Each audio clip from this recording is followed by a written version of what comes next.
Bonjour à toutes et à tous et bienvenue. On fait de la réussite collective.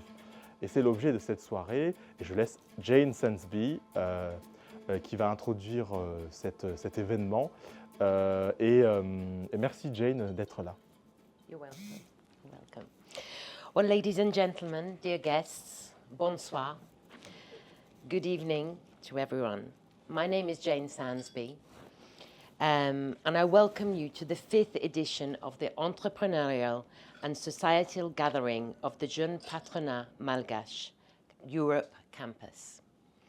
We're very happy to welcome you here in Paris at the Hotel de Grand Voyageur, a place that connects stories, cultures, and opportunities.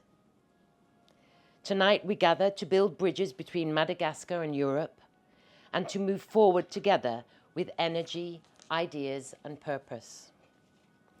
Our organization, the Jeune Patronat Malgache Europe, is growing, and very soon will change name, but not with our vision. We remain fully committed to supporting a new generation of entrepreneurs inspired by Malagasy roots and global ambition. As you know, President Emmanuel Macron is currently visiting Madagascar. This is not just symbolic. It's a chance for France to show the real support through concrete actions and not just words. We will be paying close attention to what happens next, with respect, but also with clarity and care. We want this visit to mark the beginning of a more balanced, more respectful partnership with real impact for the Madagascan people. Tonight, our focus is on hospitality, real estate, gastronomy, and tourism, sectors that tell a deeper story about who we are, how we live, and how we welcome the world. So we ask, what does excellence à la française mean today? And how can Madagascar find its own voice in that conversation? Not by copying, but by creating something unique, rooted in its culture and spirit. This evening is not just about talking between us all, it's about doing things. And let it be a moment of connection, reflection, and new beginnings. So thank you all for being with us. Misa Aucha Betsaka. Enjoy the evening and bonne soirée à vous tous, mes chers amis européens. Thank you. Thank you so much. Ar Malagasy rehetra eto Paris, any Madagasikara sy maneran-tany, Europeana, ny Frantsay eto Europa sy Frantsa.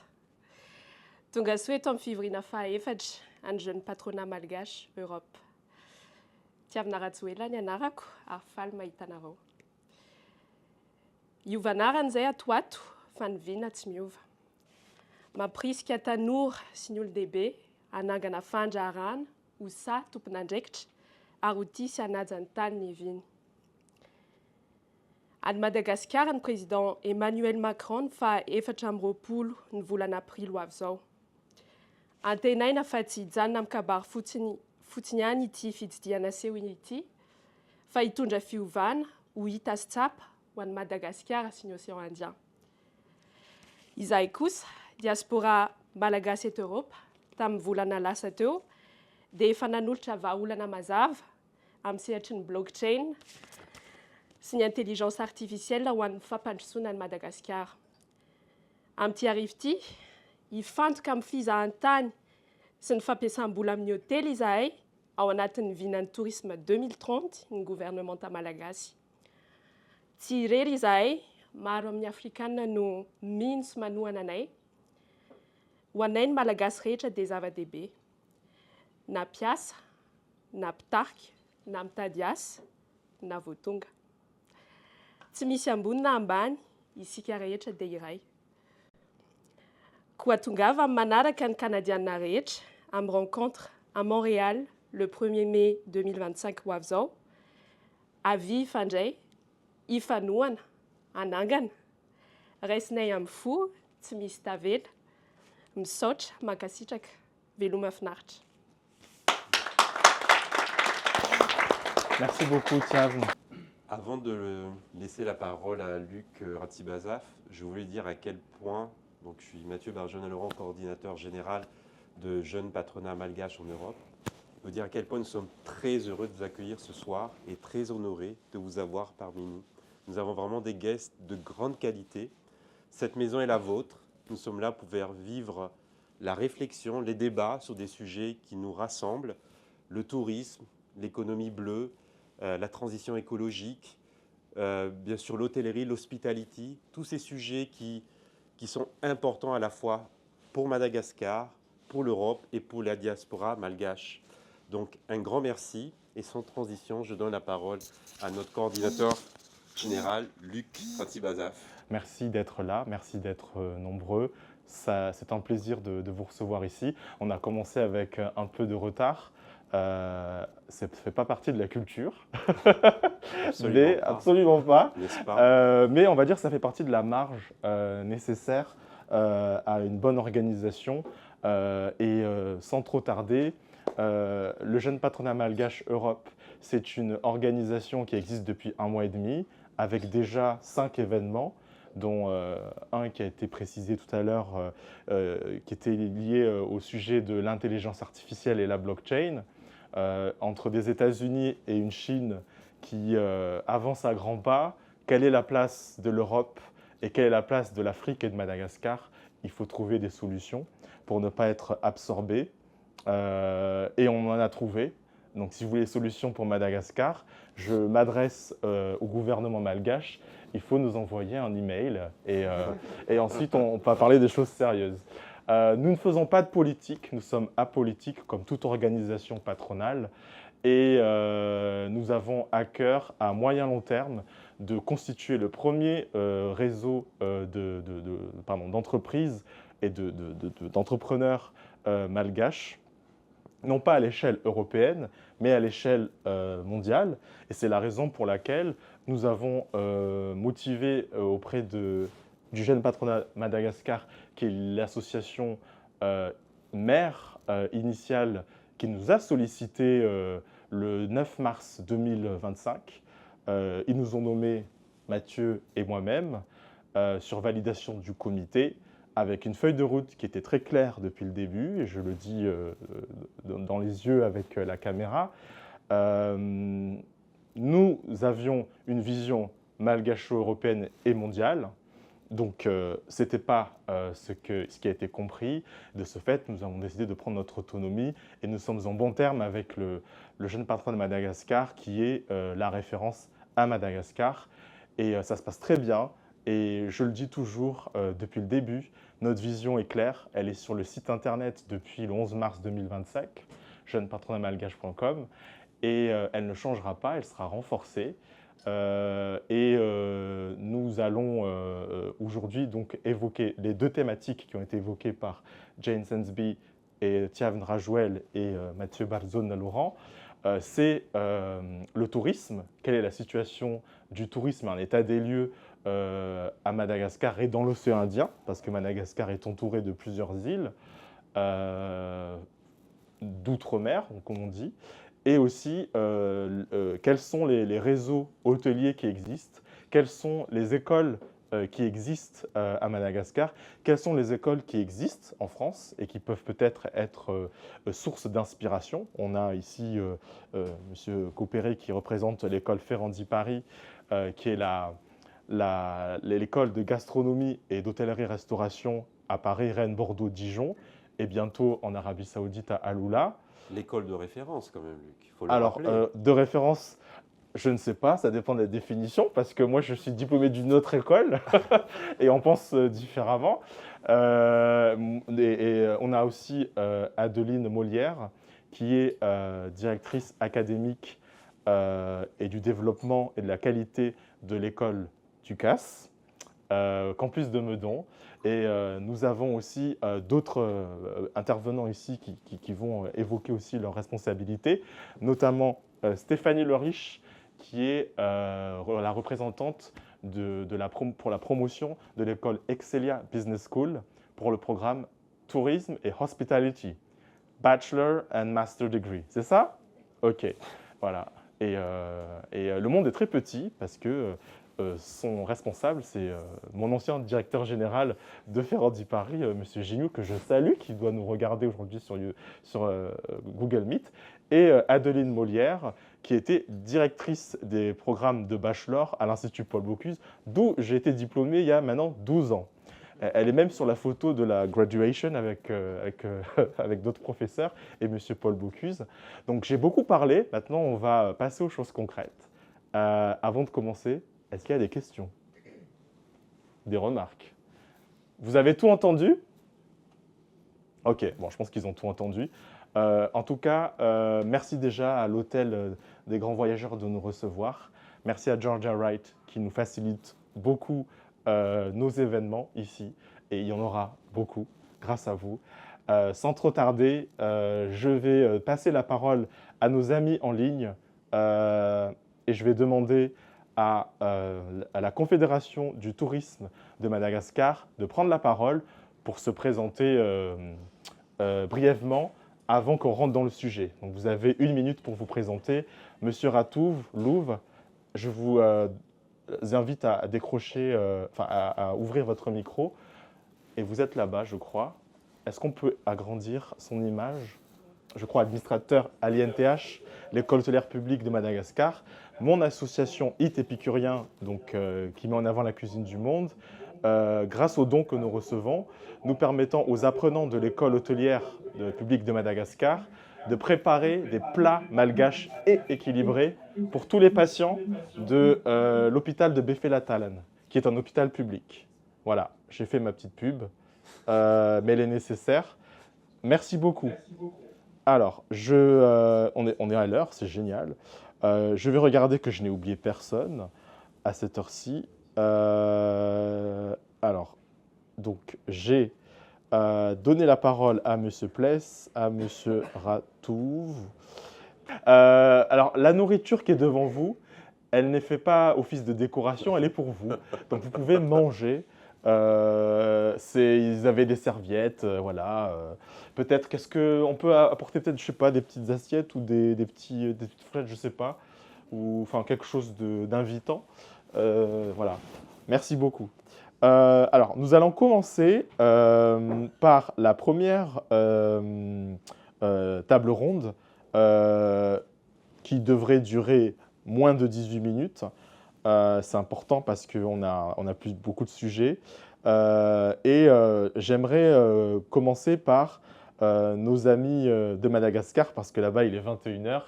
Et à Madagascar, c'est considéré comme tard, je le sais.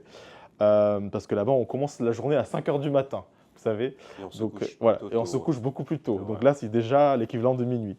Donc on va commencer. Vous m'entendez, Madagascar?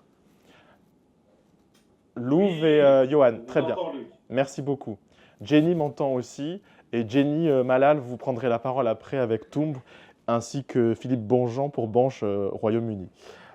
Donc, nous avons à peu près 7 minutes d'intervention. Ça fait à peu près 3 minutes pour chacun d'entre vous pour nous dresser un état des lieux succinct, mais précis à la fois, de l'état des lieux de la situation du tourisme à Madagascar, aussi bien les points positifs que les pistes d'amélioration, sans trop de détails, parce que vous avez 3 minutes chacun, Louv et Johan. Et après, on laissera la place aux questions, parce que le but, ce n'est pas d'avoir juste un exposé, mais une table ronde, c'est pour inviter les personnes à intervenir. Donc vous avez, on peut commencer comme ça. On va commencer par Johan parce qu'il a levé la main en premier. C'est parti, Johan. Go! Beaucoup de choses me viennent à l'esprit. Pour résumer, Madagascar est une destination qui se veut internationale et elle l'est déjà. Il y a beaucoup de choses à faire. C'est vrai qu'il y a beaucoup d'informations. Beaucoup de gens ici ne connaissent pas forcément Madagascar. Moi, ce que je peux dire, c'est que 300 000 visiteurs par an, c'est bien, mais ce n'est pas assez. Et on peut faire toujours mieux, bien sûr, et c'est pour ça qu'on est là ici.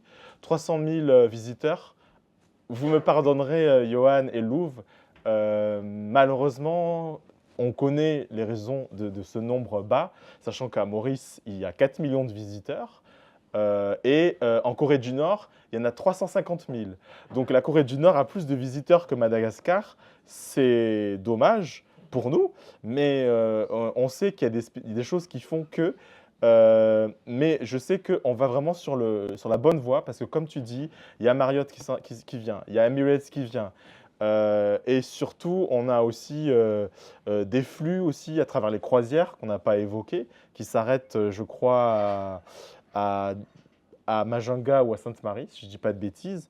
Et puis, on a aussi la volonté voilà, du président de la République d'accueillir 1 million de touristes d'ici 2030.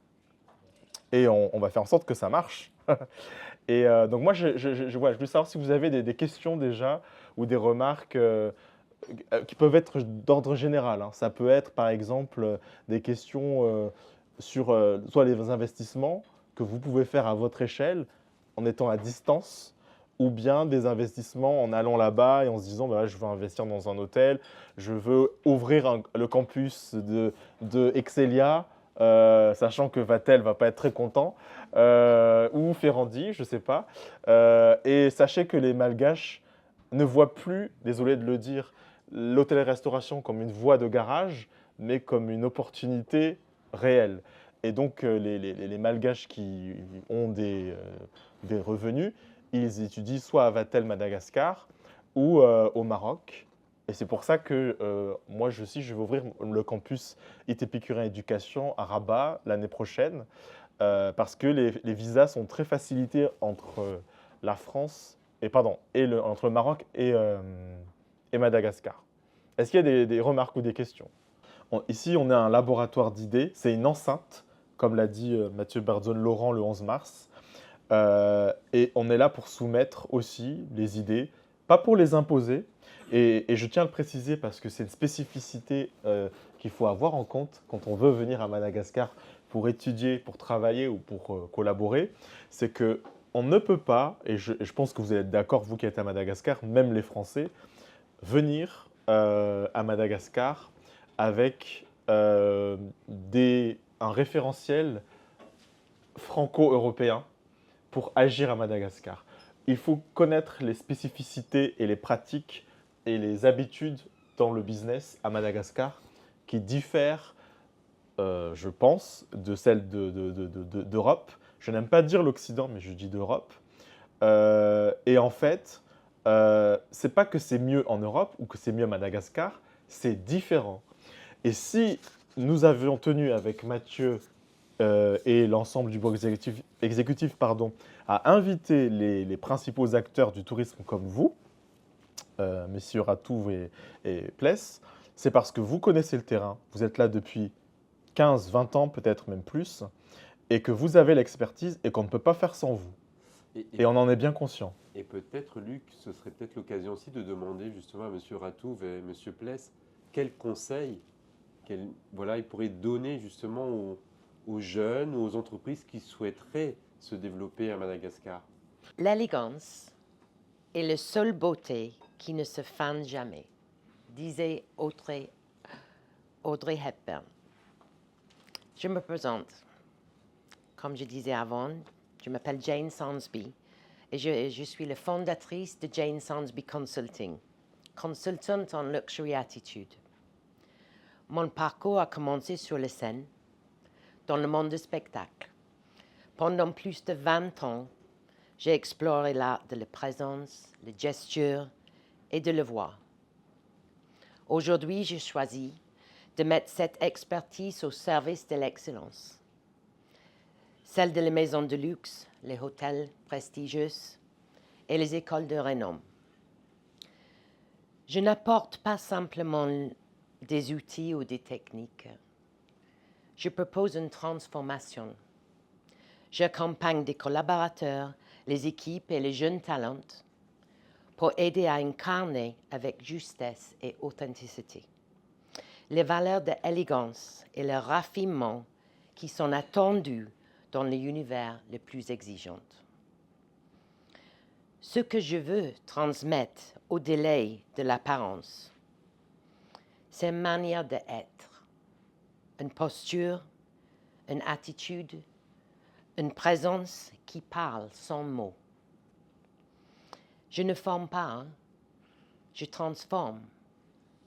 Et c'est dans cette subtile alchimie entre l'art, le savoir-être et exigence que je réside. Je crois la vraie puissance de mon travail.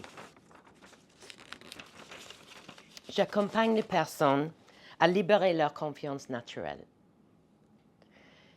et à transformer leur posture dans une performance puissante et intentionnelle, gracieuse et significative.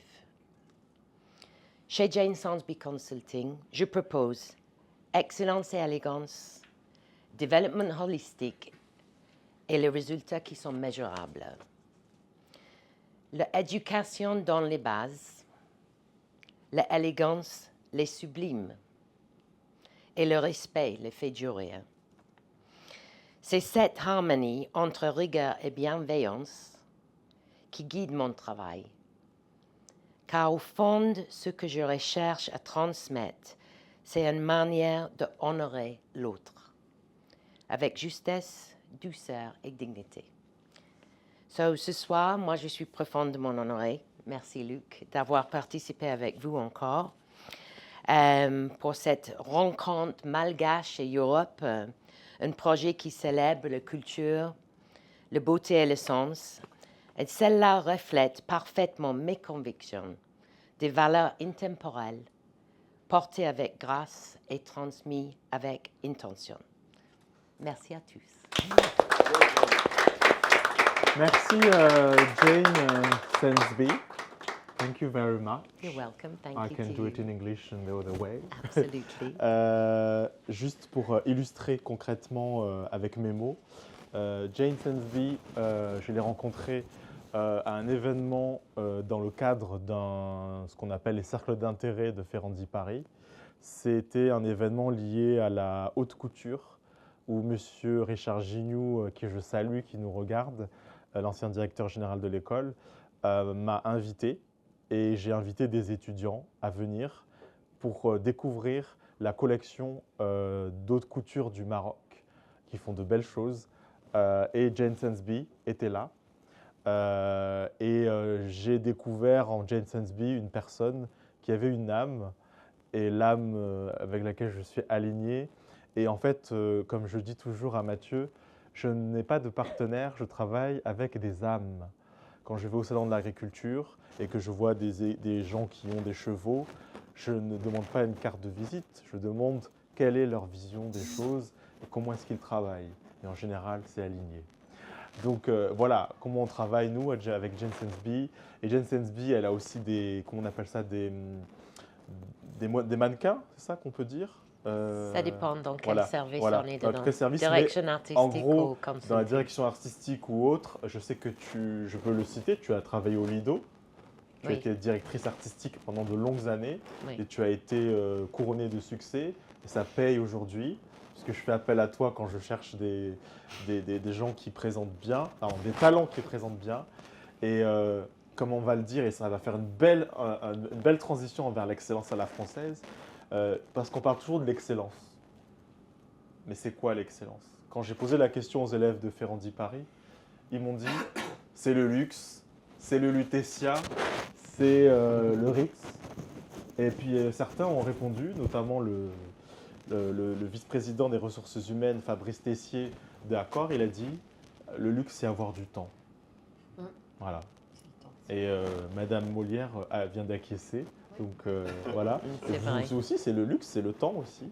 Alors je parle beaucoup, je vais me taire, mais tout ça pour dire qu'on va transitionner vers le luxe à la française. Mais avant ça, il y a une autre personne que j'aimerais demander, elle va se présenter.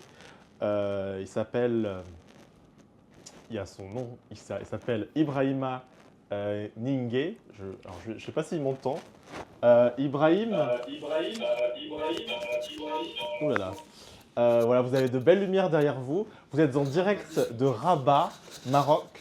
Et vraiment, vous allez vous présenter succinctement, s'il vous plaît. 60 secondes, comme on a convenu. Et vous, je vous ai rencontré au Hilton Conrad 5 Stars à Rabat. Et vous travaillez pour le meilleur kebab où j'ai mangé, vraiment, rien à voir avec les kebabs qui d'ici. Vraiment, c'était excellent. Je ne dénigre personne. Hein. Et donc, pourquoi est-ce que vous voulez prendre la parole pour 60 secondes? Allez-y.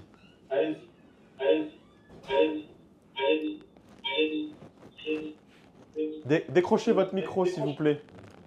Voilà. Ouvrez votre micro à Ibrahim. Vous n'avez pas ouvert votre micro. Il faut ouvrir votre micro. Vous cliquez sur le micro. Voilà. Allez-y, vous avez 60 secondes. Terrible. Allez-y.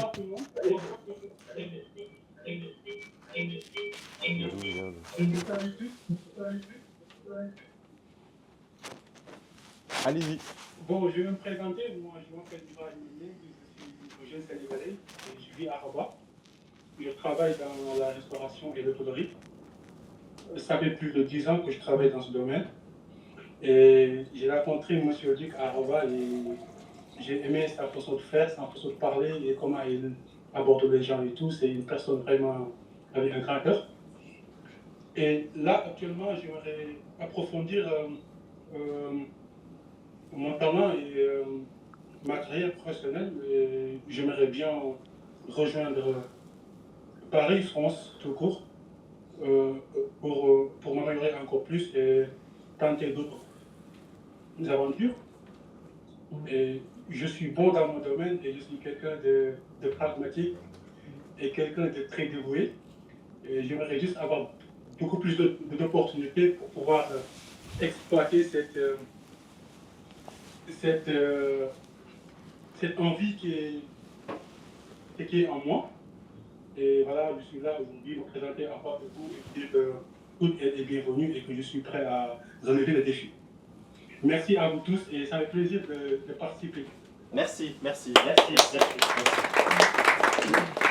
Bon, bah, c'est clair, hein. Voilà, il est ouvert à toute opportunité professionnelle. Pourquoi est-ce que j'ai accepté de rencontrer Ibrahim alors que j'étais en vacances au Maroc?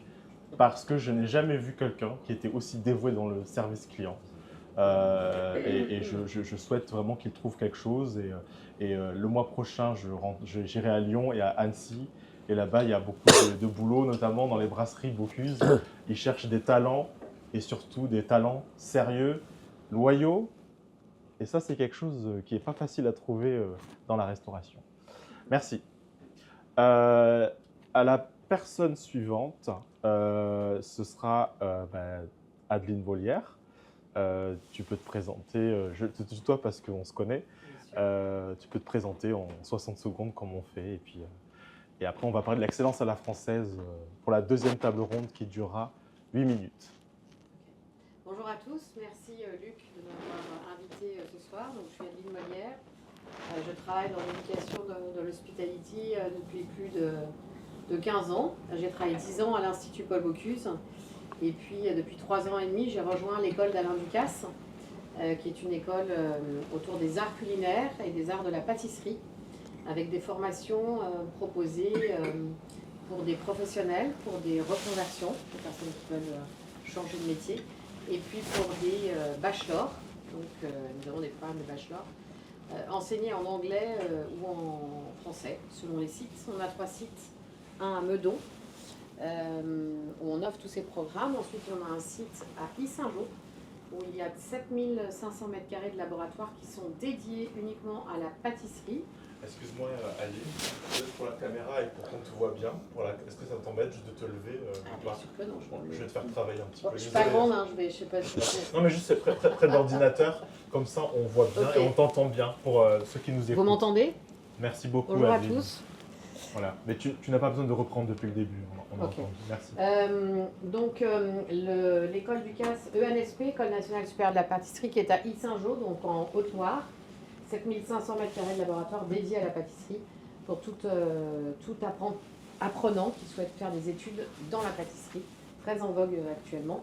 Et on a un dernier site, je reviens à Paris, dans le 16e arrondissement, qui est rue Ranelagh et qui est dédié donc aux amateurs et à des formations courtes, et qui est dirigé par une ancienne de l'Institut Paul Bocuse également, qui s'appelle Simone Bischoff.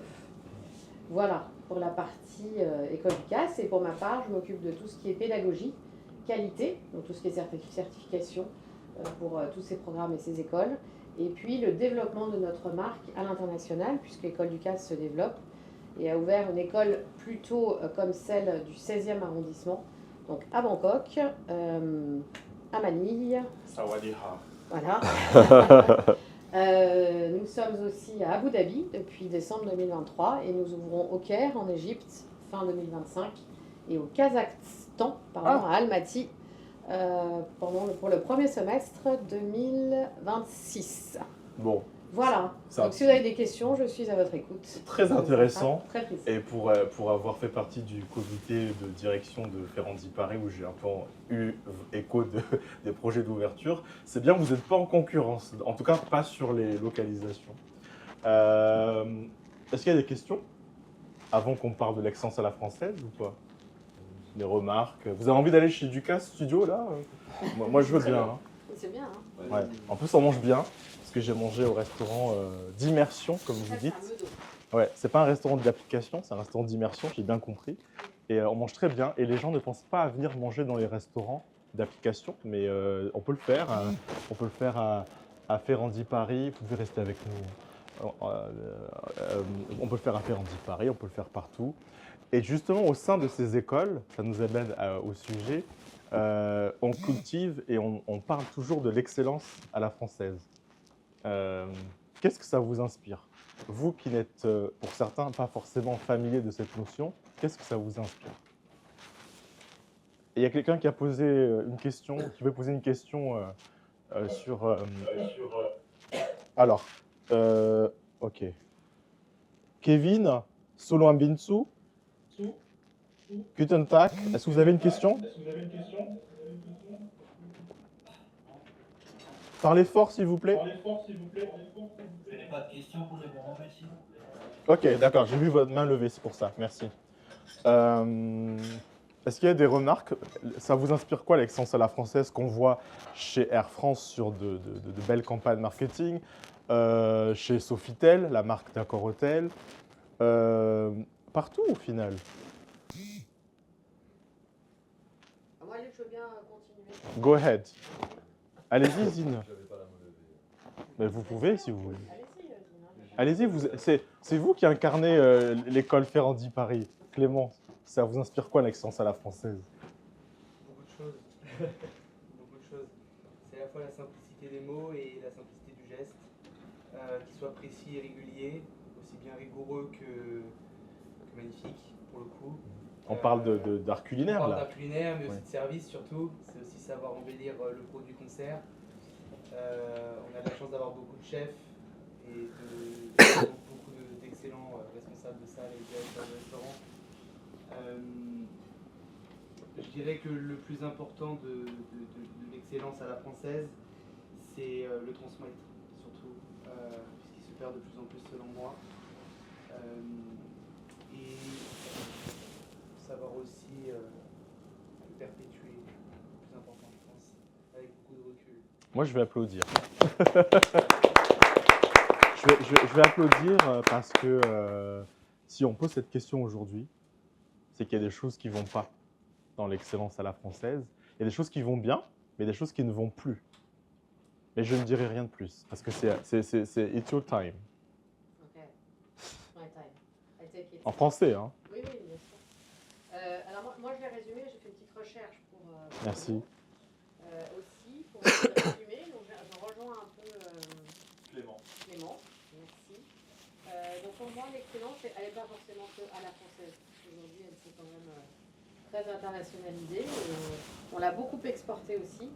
Donc elle s'incarne dans une attitude, dans une éthique, dans une capacité à se dépasser, une capacité aussi à innover et à transmettre, là où je rejoins Clément. Et ensuite, sur C'est comment est-ce qu'on la vit au quotidien? Est-ce que c'est un objectif qu'on doit atteindre? Est-ce que c'est une quête perpétuelle ou une posture qui traverse en fait tout un parcours? Donc il y a vraiment tout ce qui va ensemble.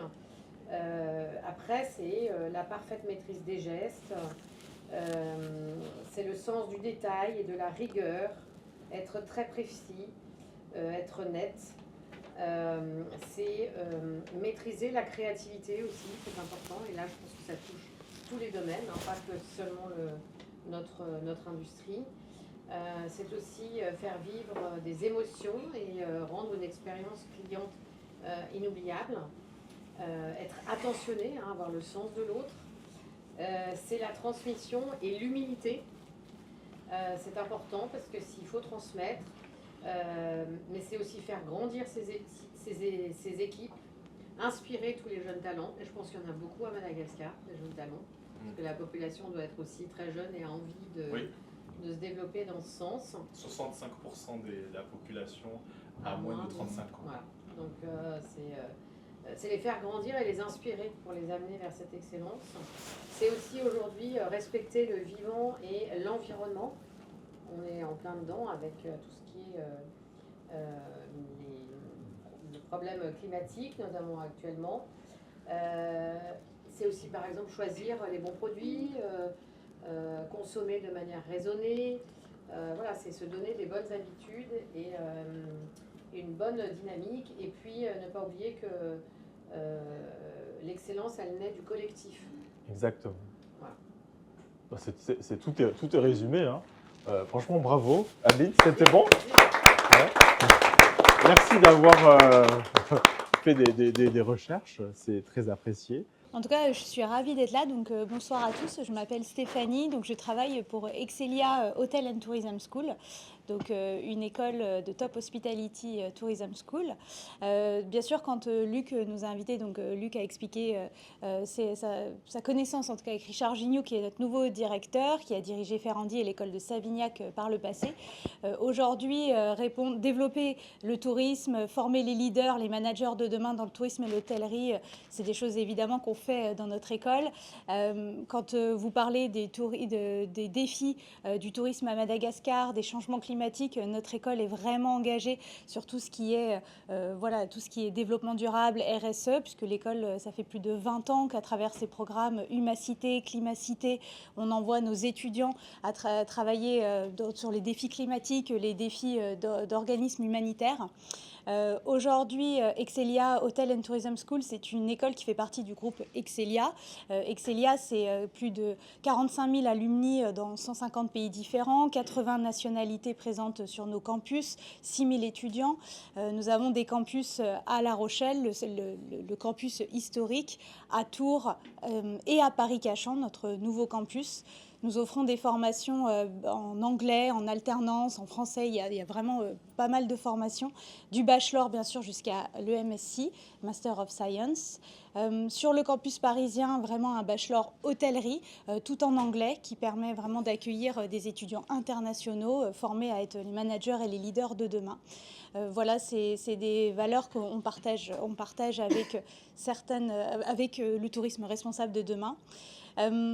L'école fait partie de Top Hospitality Tourism School, donc c'est un label qui regroupe des écoles. Nous offrons un bachelor qui est visé gradé, donc qui permet une poursuite d'études derrière. Notre école est un établissement ESPIC, donc enseignement supérieur d'intérêt général. Qu'est-ce que ça veut dire? Ça veut dire que derrière, il y a vraiment pas d'actionnaire, que tous les frais de scolarité sont vraiment réinvestis dans la pédagogie. Donc nous avons un repositionnement sur le secteur hôtelier avec cette ouverture de campus parisien vraiment dédié à l'hôtellerie avec ce cursus international. Donc moi, je suis ravie d'être là, de répondre. Toutes nos MSI, on a vraiment des spécialisations dans tout ce qui est tourisme responsable, destination touristique, tout ce genre de choses. Donc je suis ravie d'échanger avec vous, bien sûr. Et merci Luc pour l'invitation pour ce moment. Voilà. Merci Stéphanie Lery. Excelia Business School, qui est donc présent, je crois, de mémoire, parce que j'ai fait mes devoirs, à Cachan, Oui, à Cachan. Nantes, à Tours et à La Rochelle. À La Rochelle, à Tours, à Orléans, mais pas pour l'école d'hôtellerie, Ouais. mais pas à Nantes. Non. Et à l'international bientôt? Écoutez, Madagascar? Peut-être un jour. Madagascar? Peut-être un jour. Ok. Vous le savez, mais on ne le saura pas ce soir. Merci beaucoup. On peut l'applaudir encore. Je vois que le temps avance et passe. Donc, je vais demander à Guillaume Copéré voilà, de nous présenter la belle école de référence de Ferrandi Paris. Ça Mon marche? cher Ferrandi Paris, où je dois avouer franchement, Oui. que ça me manque de travailler avec les étudiants. Ah, tu peux repasser, hein? Ah bah oui, Tu es je le repasse bienvenu. souvent. J'ai l'impression que quand on quitte un endroit, on devient plus apprécié que quand on y était. C'est vraiment drôle. Je vais le dire de manière humble, mais les étudiants de Ferrandi Paris, je l'ai déjà dit, Ouais. c'est les meilleurs que j'ai eus par rapport aux 5 écoles. Je ne dis pas meilleurs dans le... Il n'y a pas de supériorité, mais les étudiants sont humbles, ils obéissent et ils en demandent. Et ce que j'apprécie avec Ferrandi, c'est qu'il y a vraiment la technique qu'on apprend. Et ça, c'est important. Et c'est important que ça reste, peu importe les directions que l'école... Oui, parce choisit qu'on parlait de prendre. l'excellence tout à l'heure. On en a évoqué effectivement la précision du geste, etc. L'école Ferrandi, c'est historiquement une école qui a 103 ou 104 ans. Et c'est historiquement une école qui est technique à la base. On est une filiale de la Chambre de commerce de Paris-Île-de-France. Donc il y a des écoles de management, HEC, ESCP, etc. Il y a des écoles aussi techniques comme la nôtre qui s'appellent par exemple les Gobelins. On parlait des spécialités françaises. Les Gobelins, notamment dans l'animation, c'est une des spécialités françaises. Et puis évidemment Ferrandi qui est sur les métiers, à la fois les métiers de bouche et à la fois les métiers de l'hôtellerie-restauration. C'est une des seules écoles qui manie à la fois les deux. C'est-à-dire beaucoup d'écoles qui font que de l'hospitality, beaucoup d'autres écoles qui font que de la cuisine ou de la pâtisserie. Chez Ferrandi, on fait à peu près... pas forcément tous les diplômes, mais en tout cas, c'est différents métiers. Donc, on fait de la boulangerie, de la cuisine, de la pâtisserie, du traiteur, du barman, on fait des formations d'ambassadeur de marque. Voilà, donc un panel sur les métiers de bouche et puis évidemment les formations qui sont plus à trait avec l'hospitality et puis les métiers de la salle qui sont bien connus. Une des autres spécialités ou des spécificités, pardon, c'est que c'est une école qui va du CAP jusqu'au master. Donc, on a des jeunes de 15 ans. Qui quittent papa-maman parfois et qui viennent effectivement de plein de pays et qui sont tout jeunes et qui débarquent à Paris avec plein d'envie. Puis d'autres qui sont déjà un peu plus mûrs, qui ont des profils parfois d'anciens d'écoles de commerce qui vont après venir en master ou des étudiants qui sont en reconversion aussi beaucoup. Il y a beaucoup de jeunes qui débutent des études dans plein de domaines d'activité, puis se rendent compte que parce que papa maman leur met un peu la pression sur des études entre guillemets classiques. Et après, Ça leur formation, oui, tout à fait. Donc on a dans nos promos, et puis c'est le cas aussi beaucoup en France. Vous avez, on est dans des écoles souvent qui sont sur Parcoursup, mais peu importe. En post-bac, on a à peu près en France 20 à 30% des étudiants qui se reconvertissent. Ça veut dire qu'en gros, sur 3 étudiants post-bac, vous en avez un sur 3 qui n'a pas forcément fait le bon choix au départ. Donc c'est aussi des secteurs où parfois, on y va après un premier échec ou en tout cas une première reconversion. On a des formations, comme tu le disais, lui, qui sont dédiées aux internationaux. Donc, on a à peu près une quarantaine ou cinquantaine de nationalités qui viennent en France pour des stages, on va dire, ou des formations plutôt courtes, de 2 à 6 mois.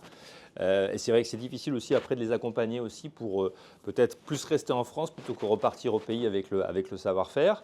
On a des formations pour les adultes.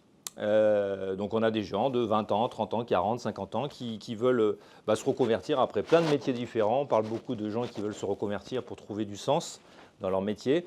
Là aussi, des gens qui ont travaillé beaucoup dans des bureaux, qui ont eu des très belles carrières parfois, puis qui se disent qu'ils veulent faire un métier tout simplement manuel. Voilà, donc des adultes, des internationaux, des étudiants et sur plein de métiers différents. Voilà. Merci beaucoup, Guillaume. Moi, je vais juste terminer cette soirée en disant que c'était enrichissant. En tout cas, j'espère que vous avez trouvé que c'était enrichissant.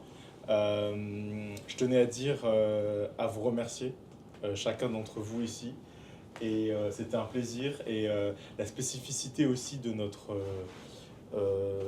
événement, c'est qu'on n'invite pas que des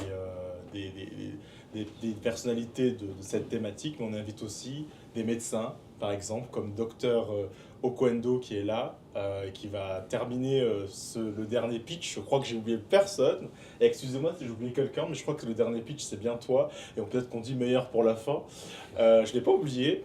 Moi, ce que je vais juste dire, c'est que ce que j'aime bien, c'est que je vais reprendre le micro. C'est que je connais certains d'entre vous, et lorsque vous vous décrivez, j'essaye d'avoir le recul d'un œil extérieur en illustrant qui vous êtes. J'ai parlé du Lido tout à l'heure, quand je t'ai dit que tu travaillais au Lido. Philippe, je le connais depuis 2011. On était étudiants, pas dans la même classe.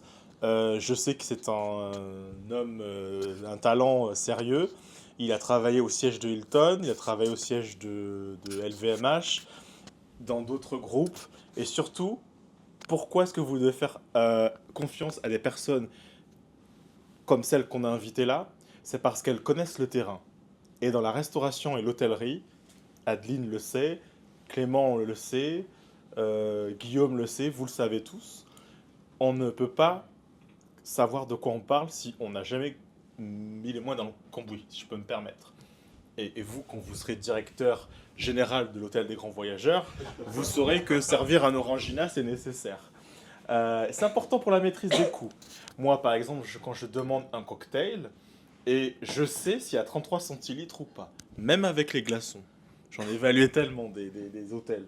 Donc voilà. Et tout ça pour dire que Philippe, il a travaillé aussi dans l'opérationnel. Donc il était au siège, mais il a travaillé dans l'opérationnel. Donc c'est un professionnel de confiance qui sait de quoi il parle. Et c'est d'ailleurs la raison pour laquelle, je me permets de le dire, Philippe, tu as photographié des événements dans l'Orient Express. C'est ça, hein? Ouais, c'est vrai. Voilà, tu vois, ça, moi je suis là pour prendre le recul pour toi et pour vous, Jane, Adeline, voilà. Donc voilà, on va terminer comme ça. Merci beaucoup, merci beaucoup. On peut s'applaudir nous, hein, tout simplement. Et je vais te donner la parole, Bruno, t'inquiète pas. Je vais juste terminer parce que la COI, donc c'est la Commission de l'Océan Indien, qui aura lieu demain, le 23, visite d'État entre Emmanuel Macron, le président, et son Excellence, Monsieur Andrzej Radzwan. Si vous nous regardez, Monsieur le Président, nous sommes là. Nous sommes attentifs à ce qui se passe à Madagascar. Madagascar qui est un pays indépendant et souverain depuis 1960. Et nous veillerons avec bienveillance que cette souveraineté et que ce développement économique qui est prôné à travers ce sommet indien avec les chefs d'État de l'océan Indien, soit une réunion constructive et qui permette concrètement le développement de l'île, de la grande île comme on l'appelle, mais aussi de ses citoyens, et qu'elle ne soit pas une réunion supplémentaire qui ait pu exister, qui sont nécessaires, mais dont on a besoin de voir les clarifications dans l'intérêt des Malgaches et aussi de l'image de sa diaspora malgache à l'étranger. Et pour terminer, nous sommes un mouvement qui ne s'appelle plus Jeune Patronat Malgache Europe parce qu'on a une vision internationale. On vous dévoile l'identité. Aujourd'hui, nous avons retenu un nom qui s'appelle tout simplement le mouvement malgache et européen, qui repose sur 4 piliers. Le patrimoine identitaire malgache, le leader d'opinion.